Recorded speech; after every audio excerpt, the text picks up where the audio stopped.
구약전서 열왕기상 9장 1절에서 3절까지 있는 말씀. 솔로몬이 여호와의 성전과 왕궁 건축하기를 마치며 자기가 이루기를 원하던 모든 것을 마친 때에 여호와께서 전에 기브온에서 나타나심 같이 다시 솔로몬에게 나타나사 여호와께서 그에게 이르시되 내 기도와 내가 내 앞에서 간구한 바를 내가 들었은즉 나는 네가 건축한 이 성전을 거룩하게 구별하여 내 이름을 영원히 그곳에 두며 내 눈길과 내 마음이 항상 거기에 있으리니. 아멘. 주님의 이름으로 여러분을 축복합니다. 옆 사람과 인사합시다. 축복합니다. 사랑합니다.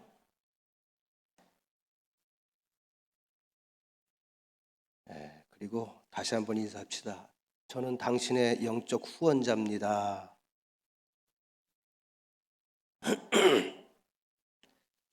네, 이 마지막 인사는 좀 부담이 될 거예요, 그죠?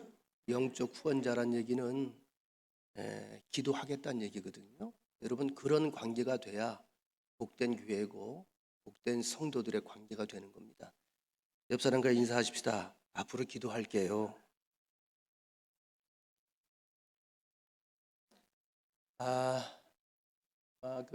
목요일, 금요일 이틀 동안 이제 새 감독과 함께 연회가 열렸습니다. 그리고 지방도 이제 새로운 감리사가 1년씩 하는 걸로 그렇게 서로 협의를 하고 선출이 됐는데, 다른 이야기를 드리고자 하는 것은 아니고요. 연회에 참석했다가 아주 귀한 이야기를 제가 들었습니다. 서울 연회에 한 모 교회에 이름만 대면 알만한 대형 교회이기도 하고 굉장히 오래된 감리교를 대표할 만한 그런 교회입니다. 그런 교회에 한 선임 장로님이 계신데, 그러니까 이분이 교회에선 신앙도 인정받고 덕망도 있고 아주 믿음이 좋은 장로님이고, 이제 무슨 얘기를 들었냐면 아들이 신학 공부를 마치고 강원도의 깊은 오지에 산골 마을 교회에 부임을 하게 됐는데, 가구 수도 보니까 한 30가구 정도 전체가. 여러분, 강원도는 이런 데가 많아요. 화전민들 화전 일궈 먹던, 저도 강원도에서 목회해봐서 알아요. 그 교회는 전체가 달랑 5명. 자, 이제 교회 부임을 해서 목회를 하는데 외골 산지니까 아버지는 아들이 간다 그러니 그런가 보다. 그리고 생각을 했다가, 보통 우리 감리교회는 이제 진급이라고 하는 제도가 있습니다. 그래서 4년 동안 매년 논문도 써서 패스를 해야 되고요. 시험도 봐야 되고요. 이 모든 과목들이 통과가 돼야 이제 목사 안수를 받아요. 목사 안수 받은 뒤에는 한 10년 이상을 계속 또 정상적으로 하자없이 진급을 해야 이제 정십이라고 하는 그 꼭지가 계급사회 계급처럼 계급이 떨어지면 이제 좀 후리하게 되는 거예요. 그렇게 하려면 목회를 한 20년 동안 거의 무흠하게 이제 목회를 해야 되는데, 대부분 이제 시골 교회, 아주 어려운 교회들은요, 신학교 갓 졸업한 분들이 부임을 했다가 한 3, 4년 지난 뒤에 목사 안수를 받으면 이제 대형교회 부목으로 가든지 거길 탈출하려고 하는 생각들을 가지고 들어갑니다. 어느 날 이제 들어가서 죽었는지 살았는지 별로 연락도 없고, 가끔 전화하면 잘 있다고 그러고 감사하다 그러고 교회가 차고 넘친다 그러고, 그러니까 그러려니 했겠죠. 어느 날 너무 궁금해서 그 교회를 찾아가 봤다는 거예요. 그랬더니 아까 말씀드린 대로 수요일날 예배드리러 나온 인원이 3명. 가슴 미어지는 거예요. 장로님 입장에서 아버지니까. 그래서 내가 이런 줄 모르고 여길 보냈구나. 그리고 나서 이제 목사 안수 받을 때쯤 돼서 장로님이니까 조금 이제 지인들이 많을 거 아니겠어요? 자리를 내가 마련하면 나와서 교회를 한번 옮겨라. 근데 이 아들이 배란 고집을 부리더라는 겁니다. 아버님이 제게 말씀하시기를 목사는 부름받아 나선 이 몸, 어디든지 하나님께서 원하시는 곳, 영혼 구원을 위해서 필요한 곳에 가면 그곳에서 뼈를 묻을 각오로 살라고 그러셨죠. 그게 목자의 삶이라고 가르쳐 주셨죠. 전 그 마음을 가슴에 품고 여기로 왔습니다. 하는 얘기가, 아버지 이거 아세요? 교인 3명밖에 없고 5명밖에 없는데 이 교인들이 절 보고 뭐라 그러는 줄 아세요? 절 보고요, 기도 응답이래요. 기도 응답. 다 들어왔다 가는데 이 목사님은 정말 좋은 분이 오셔서 우리를 정말 사랑하고 이 교회를 사랑하고 몇 명 되지 않지만 우리 함께 더불어 살 목사님을 보내주세요. 이 기도를 너무 간절히 했다는 거예요. 이 기도를 듣고 이 목사님이 갔겠어 안 갔겠어? 안 갔어요. 근데 아버지 입장에서는 속이 상하잖아요. 너 후회한다. 후회한다. 지금은 이렇지만 너 앞으로 후회한다. 후회한다. 자, 이렇게 이야기할 때 단호하게 이 젊은 목사가 이렇게 대답을 했다고 합니다. 아버지, 기도 응답은 사람이 하는 것이 아니고 하나님이 하시는 겁니다. 그러니 저를 도와주세요. 그 다음에 제가 감동을 받은 건데요. 그 장로님이 차 타고 돌아가시면서 차 타고 통곡을 했대요. 통곡을 하며 가시면서 뭐라 그러냐면, 하나님, 이제 저 새끼는 내 새끼 아닙니다.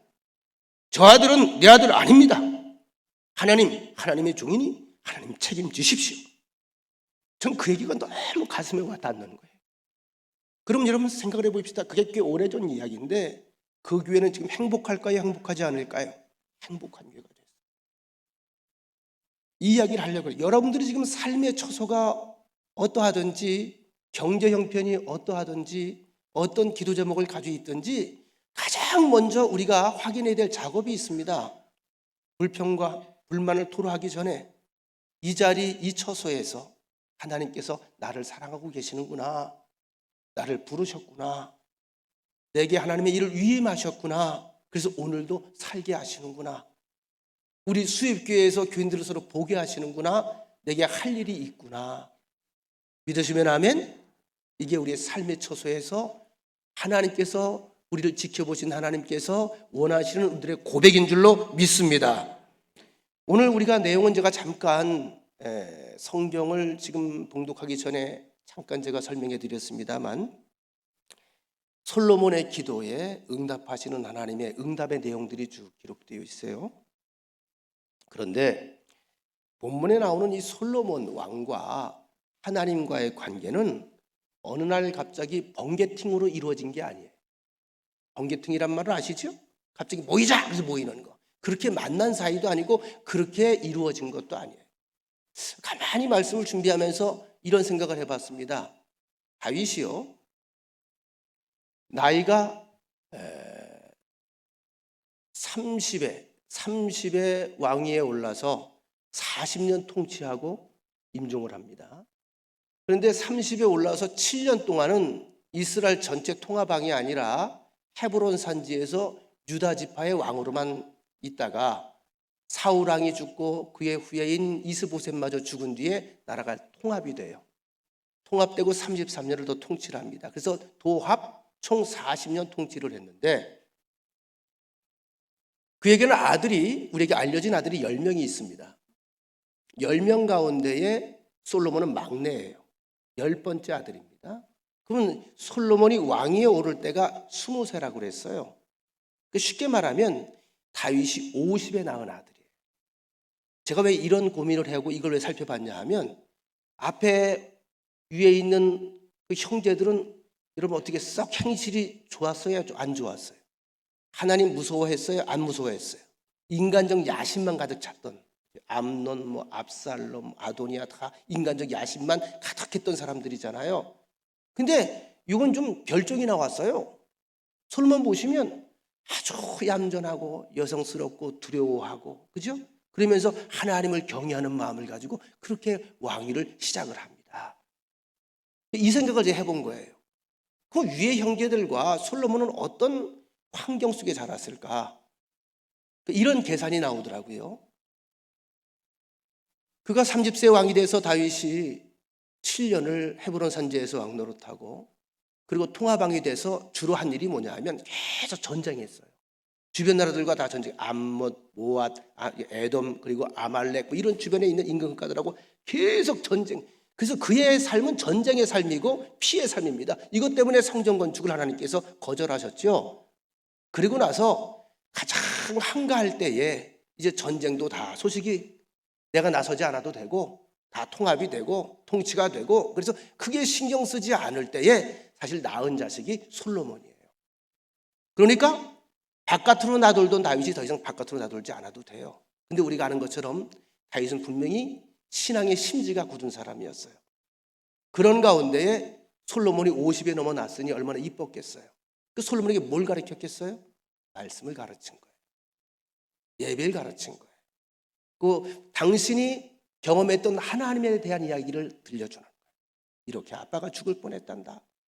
근데 기도했더니 이렇게 살려주었단다. 시편의 이야기들을 쭉 들려주었겠죠. 참 이게 무시 못해요.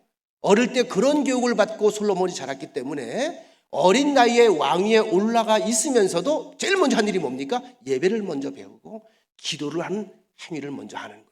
그리고 자기의 유약함과 연약함을 그대로 토로하면서 많은 백성들이 보는 앞에서도 그 나약하고 유약한 모습 그대로 보이면서 하나님을 높이는 그러한 위대한 믿음의 삶을 앞에서 보일 수 있었던 것입니다. 그래서 다시 말씀드리거니와 솔로몬과 하나님과의 관계는 어느 날 갑자기 생긴 것이 아닙니다. 솔로몬이 왕위에 오르자마자 하나님의 전을 듣기 전에 먼저 일천 희생번제를 드립니다. 그때 하나님께서 솔로몬에게 나타나셔서 소원을 물으십니다. 열왕기상 3장 3절로 5절 말씀입니다. 솔로몬이 여호와를 사랑하고 그의 아버지 다윗의 법도를 행하였으나 산당에서 제사하며 분향하더라. 이에 왕이 제사하러 기브온으로 가니 거기는 산당이 큼이라.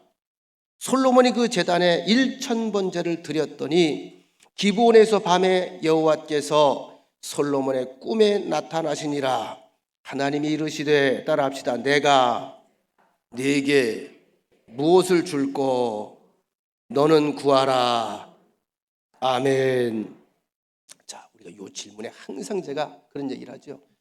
하나님이 언제든지 우리 꿈에 나타나셔서 얘야 내가 네게 무엇을 줄꼬 하면 기도 제목이 있는 사람은 얼른 나가는 거지. 글쎄 잠시만요, 생각 좀 해보고요. 이 사람은 못 얻는 거예요. 이게 참 중요해요.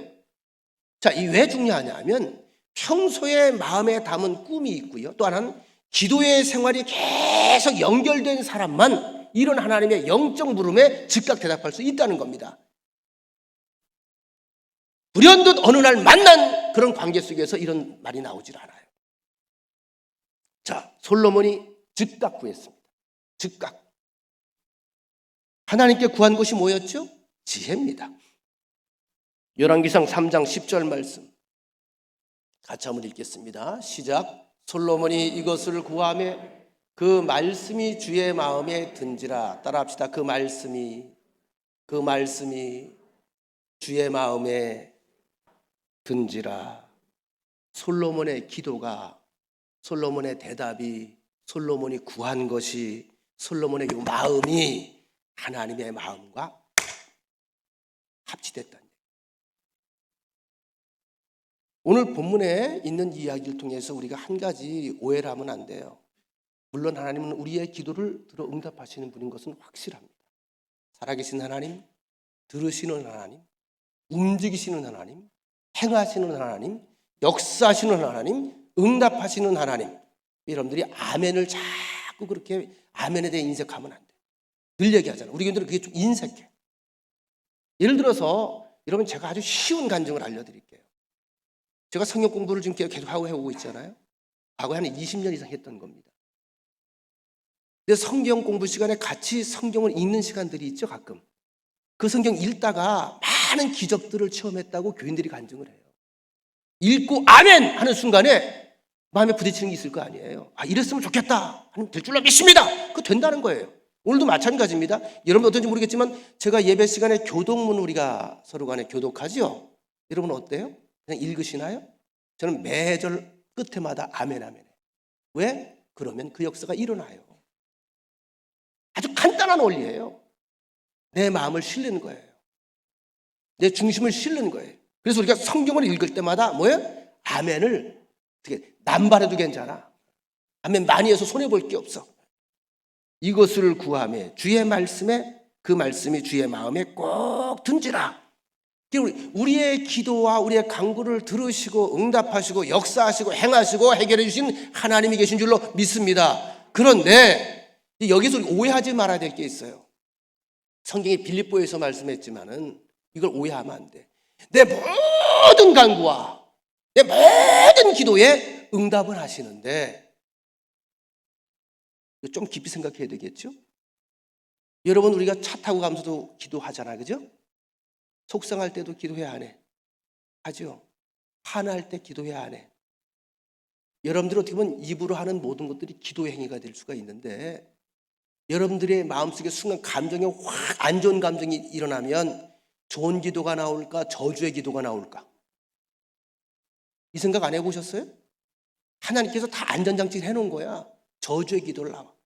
예를 들어서 생각을 해보세요. 운전하다가 어떤 사람이 확 새치기를 하면서 날 엄청 놀라게 해서 내가 죽을 뻔했어. 주여 내가 저를 사랑하옵니다. 그럴까요? 뭐라 그럴까요? 순간 제가 얘기하지 않을게. 저런 걸 확 그냥 근데 그 순간 하나님께서 응답하셔 봐봐. 교통사고 남발하는 거야 그냥. 순간 하나님께서 바로 응답하시면 차막 집어 던지잖아 막. 저러니 해봐 좀 해봐. 그러니까 모든 기도와 모든 간구에 응답하시면 되겠어 안 되겠어? 안 돼요. 안 돼요. 그러니까 우리의 간구가 우리의 정욕이나 일시적인 감정에 근거하는 것이 아니라 하나님의 뜻에 합할 때, 하나님의 마음과 맞을 때. 그래서 여러분, 우리 신앙생활이라고 하는 것은 곧 기도생활입니다. 기도생활.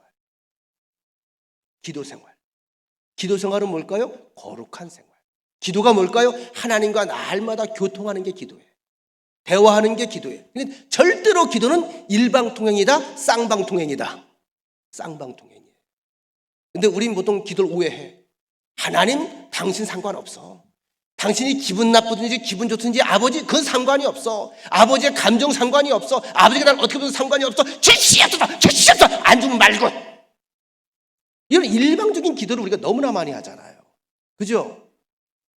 그리고 내 뜻대로 안 되면 너 오늘부터 교회 안 나가. 교회 안 나오려면 조용히 안 나오지 나한테 왜 안 나온다고 통보하냐? 조용히 안 나오면 되지. 이런 신앙생활을 하니까 이 사람은 늘 하나님의 영적 세계에서 일어나는 수많은 은총과 은혜가 있음에도 불구하고 그걸 볼 수 있는 눈이 없는 거고 들을 수 있는 귀가 없는 거고 느낄 수 있는 감각이 사라져버리고 마는 거예요. 이 사람은 행복할까 불행할까? 불행하죠. 저 오늘 굉장히 솔로몬은 하나님과 인격적인 관계가 온전히 잘 맺어졌다. 이걸 먼저 우리가 확인하는 것이고요.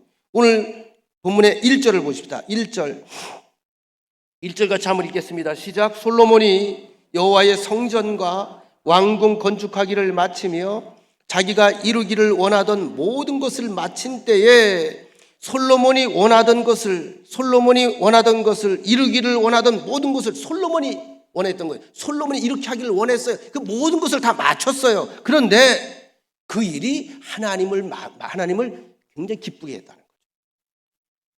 무슨 말이죠?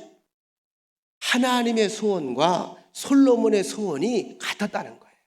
다시 말하면 같은 곳을 보고 있는 거예요. 같은 마음을 품은 거예요. 우리 성도들이 가장 관심을 가져야 될 부분이 이거예요. 하나님의 마음과 내 마음이 같은가? 하나님이 원하시는 것을 나도 원하고 있는가? 하나님이 가는 길을 나도 함께 따라가고 있는가?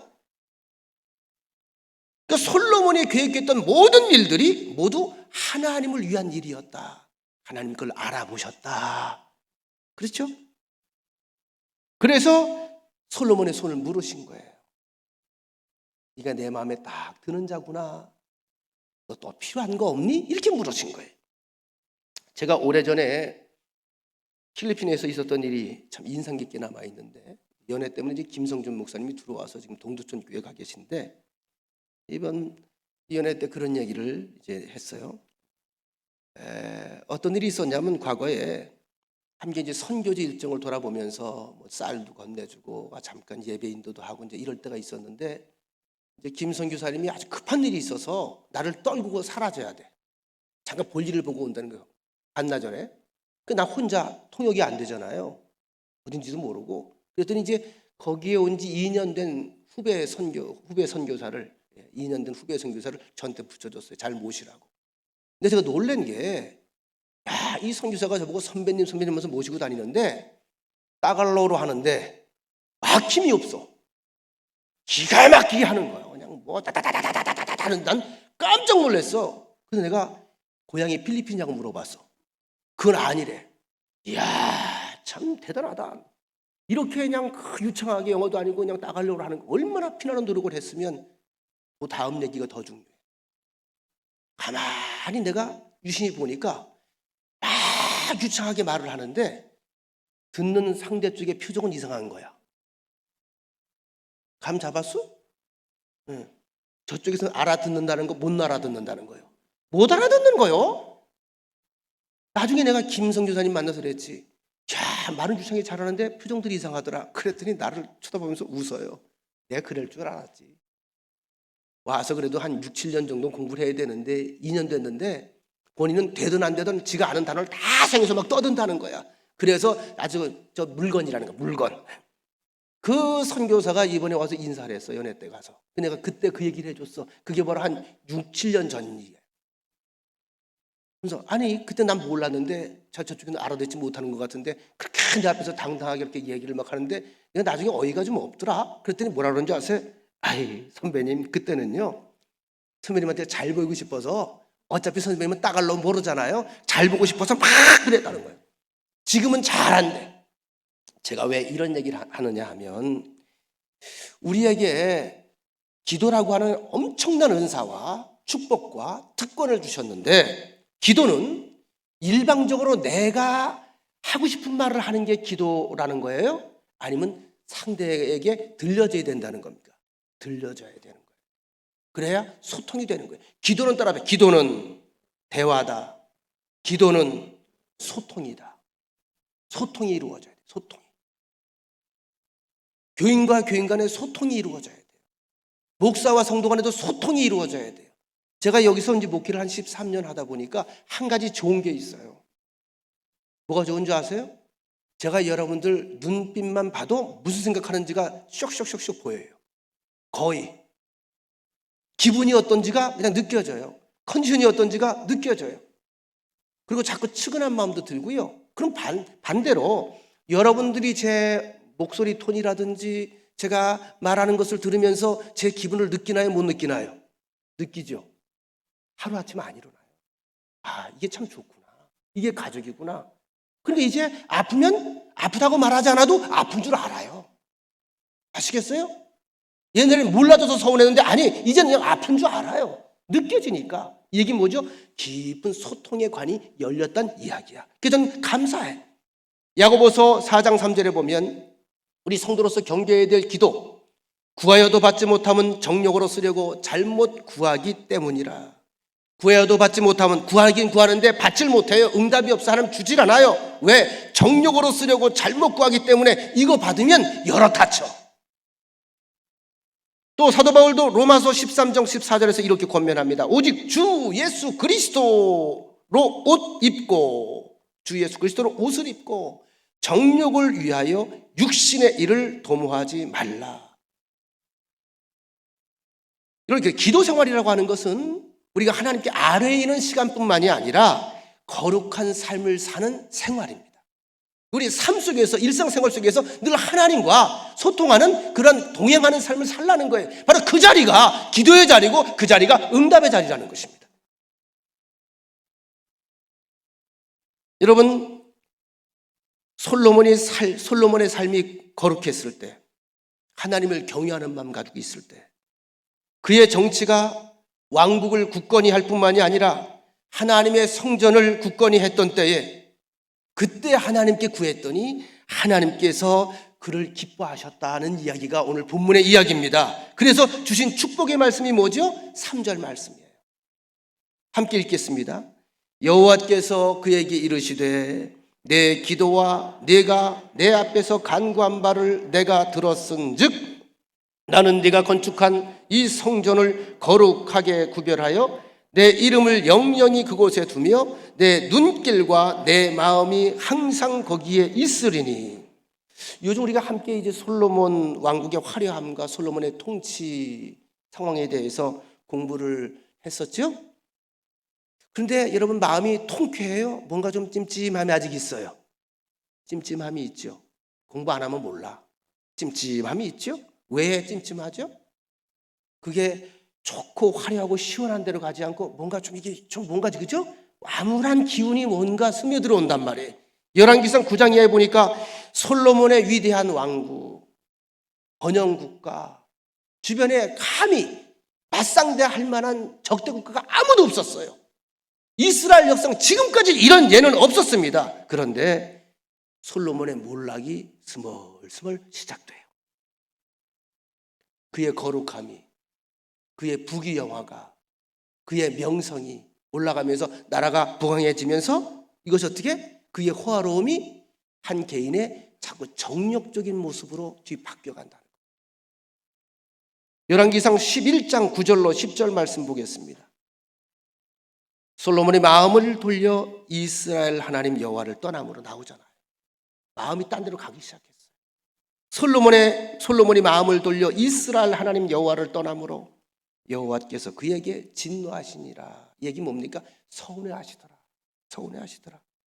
여호와께서 일찍이 2번이나 그에게 나타나시고 이 일에 대하여 명령하사 다른 신을 따르지 말라고 하셨으나 그가 여호와의 명령을 지키지 않았으므로 하나님께서 왕으로서 금하신 이방 여인들, 바로 그 여인들과 정략 결혼을 하고 연애를 시작하면서 그의 삶이 순전하고 온전하고 거룩한 삶에서 자꾸 정력적인 삶으로 자꾸 변질돼 가고 있는 것입니다. 여러분, 거룩함과 정력의 차이가 어디 있는 줄 아세요? 거룩할 때는 하나님의 음성을 들어요. 아시겠어요? 거룩할 때는 하나님의 뜻이 무엇인지 분명하게 알게 돼요. 그런데 거룩이 사라지고 정력이 들어오면 하나님의 소리를 듣질 못해요. 하나님의 음성은 늘 있는데 그 음성을 못 들어요. 분별력이 사라져요. 그리고 어떻게? 사람의 소리와 세상의 달콤한 소리에 자꾸 귀를 기울이게 돼요. 열왕기상 11장 1절에 보면 솔로몬 왕이 바로의 딸 외에 이방의 많은 여인을 따라합시다 사랑하였으니. 자, 하나님보다 더 사랑하는 것들이 자꾸 더 늘어나는 거예요. 그러면서 하나님과의 대화가 단절되기 시작했어요. 여러분, 처만 1000명이야. 1000명. 그래서 아마 우리 가요 가운데 전일 동안 이게 나온 게 아닌가. 지금 언뜻 그 생각이 듭니다. 전일 동안 이게 여기서 나온 게 아닌가 싶어요. 매일 부인하고 하루에 한 번씩만 대화하고 상담한다 할지라도 기도할 시간이 있겠어 없겠어? 그들이 그냥 하겠어? 다 요구하지. 요구. 나 이거 해주세요. 저거 해주세요. 그러면 그 사람들이 여보 이거 해줘 그랬겠어요? 똥 그랬겠어?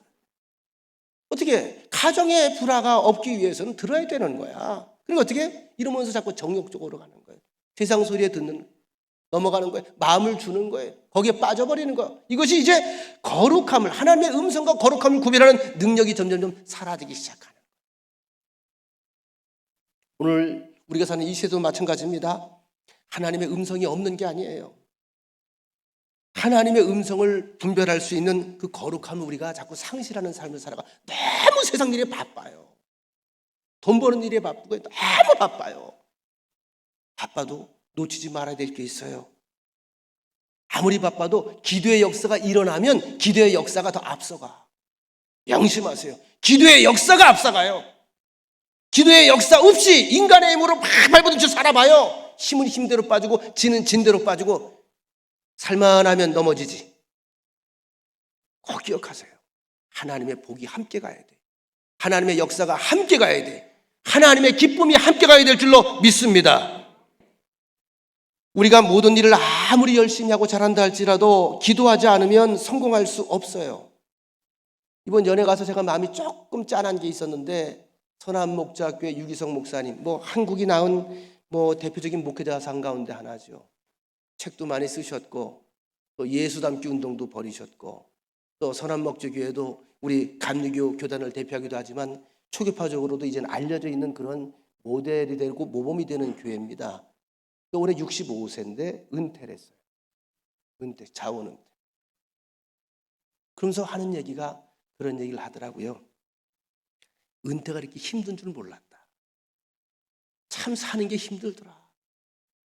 그래도 힘들어도 힘드니 하나님께 기도하게 됐고 힘들어서 기도해서 하나님의 역사를 보니 내 영은 살아있더라. 여러분, 사무엘상 12장 23절에서 기도하기를 쉬는 죄를 여호와 앞에 결단코 범하지 아니하고, 사무엘은 성경에 몇 명 안 되는 흠이 없는 인물 가운데 하나입니다. 모세도 흠이 있었고요. 아브라함, 이삭, 야곱 다 흠이 있었어요. 근데 구약시대는 요셉이 흠이 안 보여요. 흠이 있었는지 없었는지 모르겠지만 성경에서 말하는 요셉은 흠이 없는 존재. 그래서 예수 그리스도의 모형이라고까지 말하죠. 그런가 하면 사무엘도 흠이 없어요. 끝까지 역사상 위대한 선지자요 제사장으로 기억되는 사람, 바로 그 사람 사무엘이 그런 사람이 되었습니다. 그 유기성 목사님이 그런 얘기를 하더라고요. 사무엘 같은 존재로 세상에 남겨주고 싶다. 우리 주변에서 영적인 거장으로 살다가 말년의 거룩함을 잃어버리는 사람들은 바로 하나님과의 그런 관계가 어느 순간에 뚝 끊어져 버렸기 때문에 그렇게 되는 거예요. 그래서 사도 바울도 그 위대한 일들을 감당하면서도 염려했던 것이 무엇입니까? 천주교에서는 성바오로, 바울을 성자로 합니다. 성자는 천사의 반열에 올라가 있는 사람들이에요. 고린도전서 9장 27절 이렇게 살아야 된다는 거예요. 내가 내 몸을 쳐서 복종하게 하면, 내 몸을 때렸다는 거죠. 내가 남에게 전파한 뒤에, 복음을 증거한 뒤에 도리어 나 자신은 버림을 당할까 늘 두려웠다. 우리 모두에게 주시는 말씀이고 특별히 저에게 주시는 말씀인 것 같아요. 설교는 잘하면서 말씀은 잘 가르치고 잘 증거하면서 정작 나는 하나님께 버림받으면 어떻게 될까? 이게 두려웠다는 거예요. 그래서 날마다 스스로 재직기를 했다는 거예요. 이것이 우리의 거룩함을 유지하는 방법이다. 그리고 이런 삶을 살 때 그 현장에서 하나님과의 소통의 통로가 막히지 않는다. 그리고 하나님께서 기뻐하신다. 하나님께서 마음에 들어 하신다. 이게 뭐죠? 하나님께서 후원하신다는 거예요. 자, 하나님은 우리의 기도를 들으시는 분인 걸 믿으십니까? 자, 그러면 우리가 기도할 때 어떤 일들이 벌어지느냐? 하나님과 동행하게 됩니다. 아모스서 3장 3절에 보니까 재밌는 말씀이 나와요. 기도할 때 하나님과 동행하게 되는데, 아모스서 3장 3절, 두 사람이 뜻이 같지 않은데 어찌 동행하겠으며. 하나님께서 그 시대 사람들에게 들려준 음성이야. 선지자를 통해서. 두 사람이 뜻이 같지 않은데 어찌 동행하겠으며. 하나님께서 계속 부르시는데 자꾸 딴짓거리 하는 거야. 딴 데로 가는 거예요. 하나님께 속상하니까 이렇게 표현합니다. 너와 내가 뜻이 같지 않은데 같이 갈 수 있겠냐?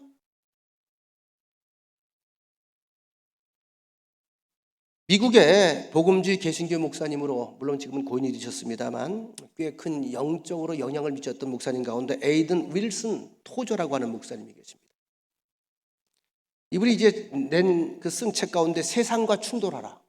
이 내용은 뭐냐면 크리스찬으로 산다고 하는 것은 생리적으로 세상과 충돌하며 사는 게 크리스찬의 삶이다.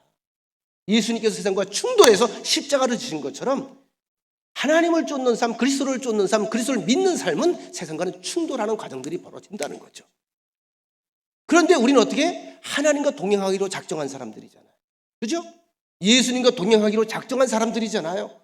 주님께서 날 붙잡으셨잖아요. 주님의 손을 붙잡고 난 함께 그 길을 걸어가는 사람들이 크리스찬들이잖아요. 그러면 이 둘이 동행하기 위해서 몇 가지 조건이 필요하다는 거예요. 첫째는 가는 방향을 합의해야 된다. 같이 가야 같이 갈 거 아니야. 주일날 같은 경우에도 마찬가지죠. 카풀이라고 아시죠? 한 사람은 저 동북교회 가는데 우리 교회 오는 차 타면 돼, 안 돼? 안 돼. 가는 방향이 같아야 돼요. 합의가 돼야 돼요. 난 수입교회 가서 은혜 받을 거야. 오늘 이런 사람들만 여기 오신 거예요. 은혜가 넘칠지어다. 네, 이게 합의가 된 거야. 두 번째, 목적지에 대해서 합의해야 됩니다. 그렇지 않으면 중간에 떨어져야 돼. 세 번째, 그럼 길이 있어요. 이동을 해 돌아올 것이냐, 곰내미로 뭐 해서 이렇게 돌아올 것이냐, 아니면 이 전용도로로 올 것이냐. 그래서 어떤 길을 택할 것인지도 합의해야 돼. 네 번째, 가는 속도에 대해서 피차 동의해야 돼요. 속도가 다르면 나중에 목적지 와서 만날 수는 있는데 동행하는 건 안 돼. 한 사람은 여러분 10km로 달리고 한 사람은 5km로 달리면 서로 만날 수 있어 없어? 만날 수 없어.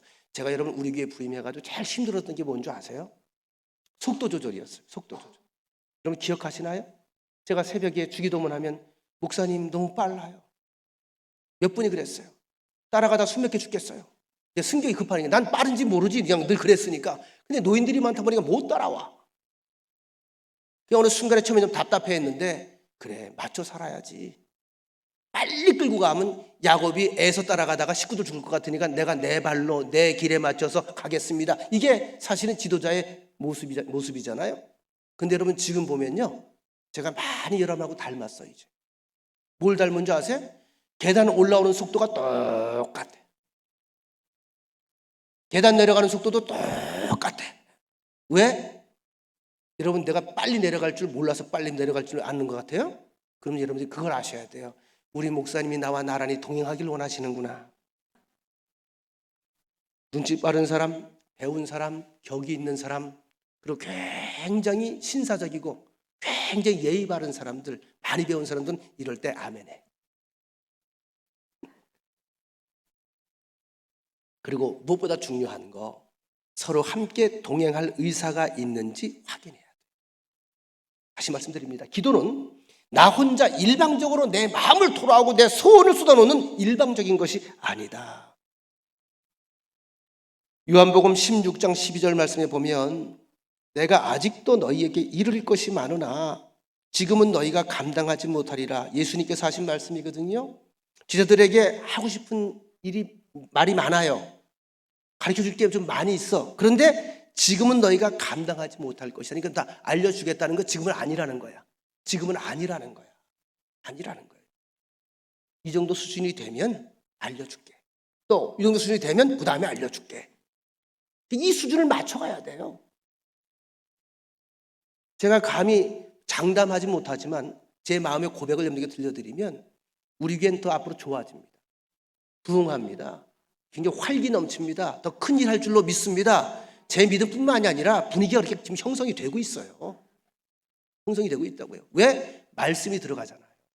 말씀 가운데 다 여러분들이 귀를 열잖아요. 여러분 보세요. 말씀이 이래요. 이건 제 산체험이야. 평생 3대째 목회한 사람으로서 산체험입니다. 말씀이 일을 합니다. 믿음이 일을 합니다. 사람 숫자가 일하는 게 아니에요. 고린도전서 3장 1절에 보면 형제들아 내가 신령한 자들을 대함과 같이 너희에게 말할 수 없어서 신령한 자들을 대함과 같이 너희에게 말할 수 없어서 육신에 속한 자 곧 그리스도 안에서 어린 아이들을 대함과 같이 하노라. 교인들도 수준이 있잖아요. 이만한 걸 이야기하면 시험 들어. 오해해. 그럼 이런 사람은 어떻게? 사탕만 줘야 돼. 이런 이야기입니다. 이 사람들은 알아들을 텐데 너희들한테 얘기하면 못 알아들을 거다. 그러니 너희는 어린아이처럼 내가 대해주마. 이런 이야기입니다. 성령의 체험이 없는 사람들, 성령과 동행하지 못하는 사람들, 기도의 삶의 방법이 되지 못하는 사람들은 신앙생활을 하면서도 항상 자기 중심의 생각을 가지고 살아가기 때문에 이런 사람들은 되게 그래요. 죽어서 지옥 가는 것은 불안하고 가능하면 천국 갔으면 좋겠다. 그래서 신앙생활은 내 주관대로 내 마음대로 하지만 가끔 와서 보험료를 내. 그게 뭐야? 헌금이야. 보험료를 내는 거야. 보험료를. 이 정도 걸어놓으면 그래도 뭐 세상이 그러니까. 그런데 중요한 것은 이런 사람들은 더 깊이 영의 세계를 체험하려고 하지 않아요. 영적 차원의 교제도 원하지 않아요. 은혜 받기도 거절해요. 왠지 아세요? 자기 삶이 불편해지거든. 삶은 이대로 있고 가끔 보험금만 내면 될 것 같아. 그러니까 이 사람은 삶의 변화 자체를 두려워하고 싫어해요. 그러니까 이 사람은 기도하라 그러면 그냥 형식이 되고 마는 거예요. 그래서 결국 근본적인 삶의 문제를 해결하거나 또 하나님의 역사를 체험하는 방법을 그들은 만날 수가 없습니다. 고린도전서 12장 3절에 보면 그러므로 내가 너희에게 알리노니 하나님의 영으로 말하는 자는 하나님의 영으로 말하는 자는 성령이죠. 누구든지 예수를 저주할 자라 하지 아니하고 예수님께서 십자가 매달려 돌아가셨잖아요. 저주받은 죽음이잖아. 세상 사람들이 그렇게 말했잖아. 그 당시에 그렇게 했잖아. 저주받은 자의 죽음이 십자가 처형이야.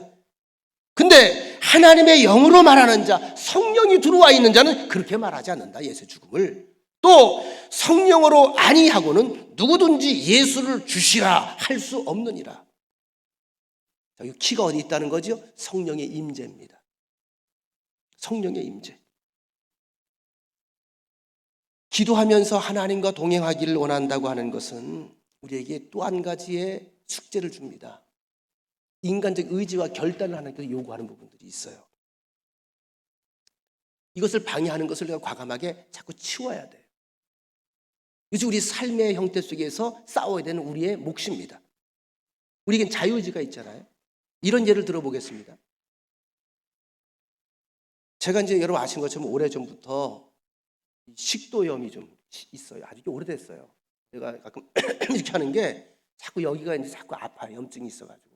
새벽에도 그렇고, 이제 안개 끼면 더 하고, 추우면 더 그렇고, 그런데 제가 누가 알려주는 사람이 없으니까 병원에 가서 치료를 받아야 되겠다. 이제 간 게 목이니까 이비인후과를 계속 다녔어요. 이비인후과는 주로 여러분 귀하고 이제 코잖아요. 여기 연결되는 줄 알고 이비인후과를 갔는데 그 이비인후과 그 의사들이 마땅히 와야 될 사람이 온 것처럼 처방을 해주더라고요. 10년을 다녀서 10년을 제가 하도 낫질 않아요. 근데 먹으면 조금 좋아지는 것 같아. 먹으면 조금 좋아져. 하도 낫질 않으니까 내가 얼마 전에 이제 내과를 가서 내과를 가서 이제 이런 얘기를 의원이 갖다 했더니 의사가 하는 얘기가 야단을 치는 거예요. 목이면 기관지인데 기관지면 내과지. 이게 이비인후과 가면 코하고 귀만 보는 건데 왜 거길 갔냐고. 근데 나도 억울하잖아. 그래서 이렇게 얘기를 했어요. 근데 그분들은 마땅히 올 곳으로 왔다고 얘기하고 아무도 얘기를 안 해주던데요. 그러니까 나쁜 놈들이라는 거야, 그놈들이. 이게 전문의가 여러분 이게 소화 기능이 여기 이 내과에서 봐줘야 되는데 그러면서 저한테 이제 몇 가지를 이야기해 주더라고요. 약도 약이지만 목에 자극이 되는 음식을 피하는 게 첫 번째 조심해야 될 거다. 그래서 가장 중요한 게 뭐냐면 절대 뜨겁게 먹지 말래. 기관지가 이제 바로 넘어가면 이제 위로 연결되잖아요. 기관지가 위로 넘어가면서 위는 통증을 별로 느끼지를 못한대요. 여러분 이제 들으라고 제가 이제 보너스로 들려드리는 거요. 우리는 한국 사람들처럼 뜨거운 걸 좋아하는 민족이 없대요. 된장찌개도 그냥 뚝배기 팍팍팍 끓어야 그거 탁 떠가지고 시원하다. 밥보다 김이 팍 올라와야 시원하다. 다 뻥쟁이만 산다는 거예요. 그 의사 말이 그래. 그게 어떻게 시원한 거냐? 뜨거운 거지. 근데 여기서 혀에서 뜨거움을 느끼는데 넘어가는 순간에 뜨거움을 얘는 못 느낀다는 거야. 그러면 얘가 뒤어서 허물이 벗겨진대요. 근데 통증이 없으니까 허물이 벗겨진 상태에서 모르고 있는 거야. 그래서 한 두세 시간 있으면서 이제 좀 가라앉을 만하다. 그러면 또 뜨거운 뚝배기 있는 걸 누가 그래서 홀랑홀랑 뛰니까 염증이 안 생길 수가 없다는 거죠. 그 위염 환자가 전 세계에서 제일 많고 위염 환자가 제일 많은 나라가 대한민국이라는 거예요. 아주 양반이 입에 그냥 침을 튀기면서 설명을 하더라고. 그래서 이게 반복이 되면 염증이 생기는 거다. 절대 뜨거운 거 먹지 말아라. 그 이어지는 게 지나치게 매운 것도 먹지 말고 짠 것도 먹지 말라. 가만히 내가 생각을 해보니까 제가 좋아하는 게 다 이 안에 있어. 여러분 아시죠? 청양고추만 제가 좋아하잖아요. 고추장도 청양고추장.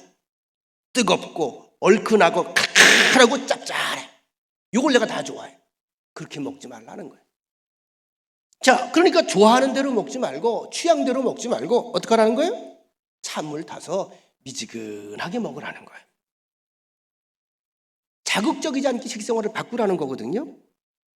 나는 그렇게 먹으면 맛이 없는데, 먹는 것 같지 않은데. 근데 여러분, 대답은 어떻게 복잡해? 간단해. 간단한 거예요. 그냥 간단한 거예요. 내가 이거 고치려면 어떻게 해야 돼? 그렇게 해야 돼. 그렇게 해야 돼. 영적 원리도 똑같아요. 제가 이 얘기를 들려드리면서 제가 회개했어요. 영적 원리도 똑같은 거예요. 내가 하는 습관들이 있잖아요. 이래야 인생 사는 맛이 나는 것 같잖아. 이래야 폼생폼사인 것 같잖아. 근데 하나님께서 뭐예요? 그거 치우라는 거예요. 그거 치우고 그거 끊고 좀 바꾸라는 거예요. 생각의 마인드도 바꾸고 좋아하는 취향도 좀 바꾸고 해서 하나님이 좋아하는 쪽으로 자꾸 같이 입을 맞춰 가자는 거야. 따라합시다. 처음에는 불편해도 건강하게 살려면, 처음에는 불편해도 하나님의 역사를 보려면 어떻게 하라는 거예요? 이걸 치우라는 거예요. 자, 하나님과 나와의 동행을 방해하는 것들을 자꾸 치우고 하나씩 두시고, 이때에 하나님의 역사가 일어난다. 이 이야기를 우리에게 오늘 본문은 들려주고 있습니다. 또 한 가지, 하나님과 동행하면 지금까지 보지 못하던 비밀한 일을 보게 됩니다. 이것이 이제 기도의 유익이에요. 첫째는 기도하면 하나님과 동행하게 된다. 근데 그 하나님과 동행하게 되면 지금까지 보지 못하던 비밀하고 신기한 일들을 우리가 보게 된다. 여러분, 가끔 우리가 그런 사람들이 있죠. 저 사람은 미친 것 같아. 제정신이 아닌 것 같은데 왜 화를 내야 될 때 화를 안 내지? 여러분, 우리가 이제 세상과의 충돌이라고 하는 얘기, 그런 얘기예요. 세상 사람들의 이 생각으로, 세상 사람들의 감정으로, 논리로 이해할 수 없는 삶을 살아가야 된다는 거예요, 크리스천들은. 남들은 이렇게 해야 돈 버는데 아니야, 우린 그렇게 돈 벌지 않아도 이렇게 하나님과 동행할 거야. 이런 결단을 해야 된다는 거죠. 중요한 것은 이건 믿음이 있어야 하는 건데, 이 믿음은 성령께서 주시는 것이고, 중요한 것은 성령이 주시는 믿음을 가지고 믿음대로 행한다면 그 자리엔 반드시 동행하시는 분이 있다. 그게 누구다? 우리 살아계신 하나님 아버지시다. 여러분, 저는 스포츠를 참 다 좋아해요. 그냥 다. 늘 다 텔레비전 켜놓고 들여다보는 스타일은 아닙니다만, 다 할 줄 알고 다 좋아하는데, 그렇다고 돈을 내고 막 구장까지 쫓아가서 서울까지 가고 무슨 어디 구장까지 따라가서 야구 보고 축구하고 이런 정도의 광팬은 아닙니다. 혼자 즐길 정도죠. 근데 진짜 광팬들은 국내뿐만이 아니라 저 외국까지 쫓아가잖아요. 막 북들고 빨간 붉은 악마 옷 입고 막 그냥 올라가잖아요. 예를 들어 저도 이제 동생이 둘이 있는데, 우리 남동생 내외가 목회를 하는데 아주 야구 광팬이야. 제가 가끔 놀래. 고척돔도 갔다 왔다 그러고 어디도 갔다 왔다 그러니까 그냥 거기다 통닭 먹으면서 하면, 그러면서 아주 줄줄이 선수 다 꿰고 앉아서 난 한 명도 몰라, 선수 이름들을. 그 내가, 야, 목회하면서 그럴 시간이 어딨냐, 제정신 아니야. 그럼 뭐라는 줄 아세요? 형이 이 맛을 알아? 가봐야 안 되는 거야. 가봐야 막 소리 지르고 난리를 치고 이러면 스트레스 다 날아간다는 그 순간에.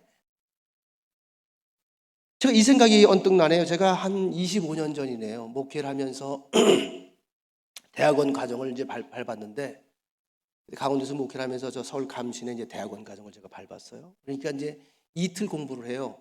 목회하는 분들을 배려해서 월화 이틀 공부하니까 월요일날 새벽 예배 마치고 서울까지 올라와서, 그리고 서울서 숙소를 잡아서 하루 자고 월요일 오후 수업 듣고, 그 다음에 월요일 오후 수업 듣고 화요일 아침 일찍부터 한 8시부터 7시부터 수업을 시작해서 점심때 이후에 맞춰줘요. 몰아서 과목을 이수해야 되니까.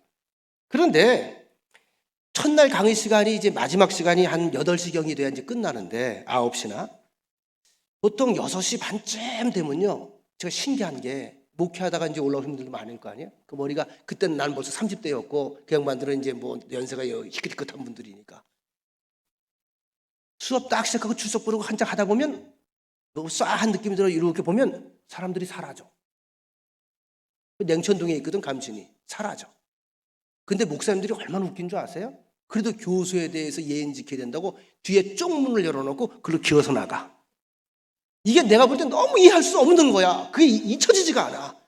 여러분 나이가, 여러분들이 내가 머리가 검해서 그런데 내 나이에 머리가 허해봐봐.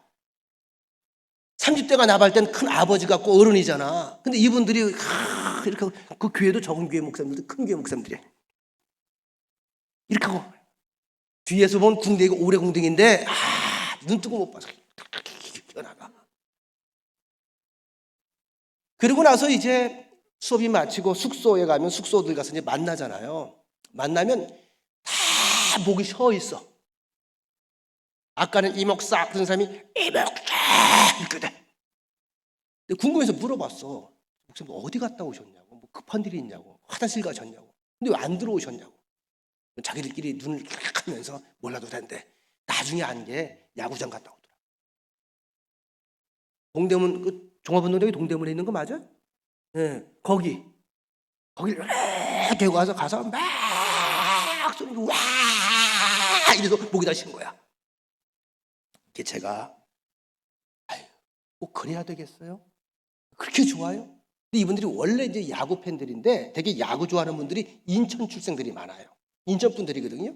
자기가 응원하는 그 팀이 있다는 거예요. 그러면서 나보고 얘기해. 이 목사는 죽어도 이 맛을 모를 거야. 자, 제가 이것이 떠오르면서 이 생각이 드는 거예요. 제가 그분들의 미쳐서 가서 와 이러고 머리 허연 양반들이 속 빠져먹고 가서 그 세계를 내가 알겠어 모르겠어. 죽었다 깨어나도 알까 모를까. 같이 하지 않으면 몰라. 자기들끼리 알아. 영의 세계도 똑같다고 생각이 되는 거예요. 여러분, 성령의 세계, 은혜의 세계를 세상 사람들이 알 수가 있겠냐고요.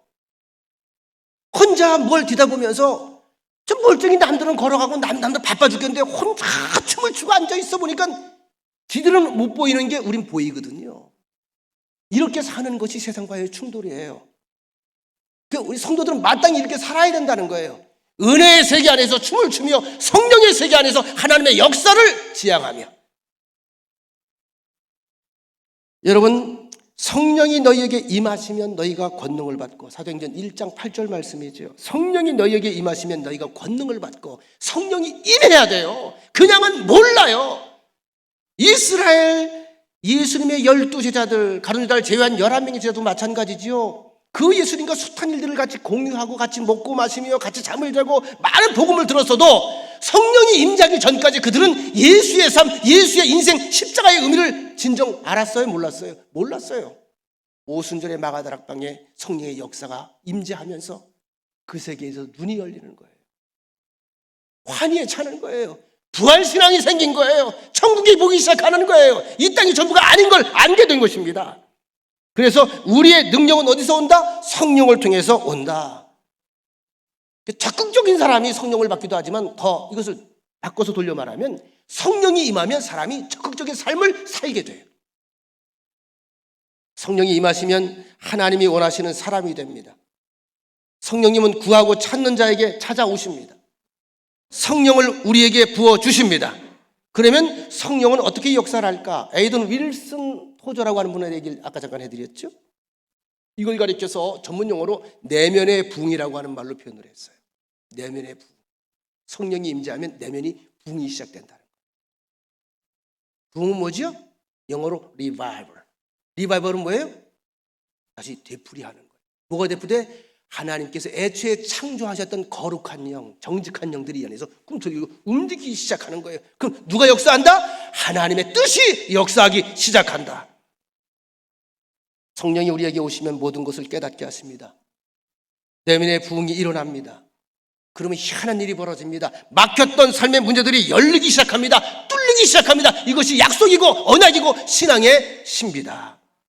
요한일서 2장 27절 말씀 마칩니다. 너희는 주께 받은 바 기름 부음이 너희 안에 거하나니 아무도 너희를 가르칠 필요가 없고 오직 그의 기름 부음이 모든 것을 너희에게 가르치며 또 참되고 거짓이 없으니 너희를 가르치신 그대로 주 안에 거하라. 자, 기도하며 기도의 삶을 살면서 거룩한 삶 속에서 하나님과 동행하길 원하는 우리들에게 성령께서 오셔서 말씀하시고 그분 때문에 우리의 삶 속에서 결단하는 사건들이 계속 벌어지게 할 거라는 거예요. 그리고 그 사건들 속엔 하나님의 역사와 기적과 신비한 일들이 열린다는 것입니다. 여러분, 성령이 임재하면 절대 잘못되지 않습니다. 성령에 취하면 그 사람 절대 인생 잘못되지 않습니다. 세상이 그 사람을 이해하지 못할 뿐이지요. 결론입니다. 하나님은 나의 기도와 간구를 들으실 준비가 되어 있습니다. 오늘도 우리의 기도에 귀를 기울이십니다. 여러분의 삶에서 오늘도 성령님과의 구체적인 역사가 일어나고 대충 타협하고 대충 가는 그런 삶이 아니라 기도를 들으시는 하나님의 역사를 경험하면서 그 놀라운 여러분의 삶의 현장이 놀라운 간증의 시간이 되고 축복의 시간이 되고 나눔의 시간이 되기를 주의 이름으로 간절히 축복합니다. 좋으신 하나님, 이미 성령을 통해서 우리를 불러주셨고 결단하게 하셨고 말씀을 통하여 귀를 열게 하셨고 마음속에 주의 말씀을 심어주셨사오니 성령께서 충만하게 기름 부어주셔서 성령이 이끄는 인생 되게 하여 주시옵소서. 예수님의 이름으로 기도합니다. 아멘.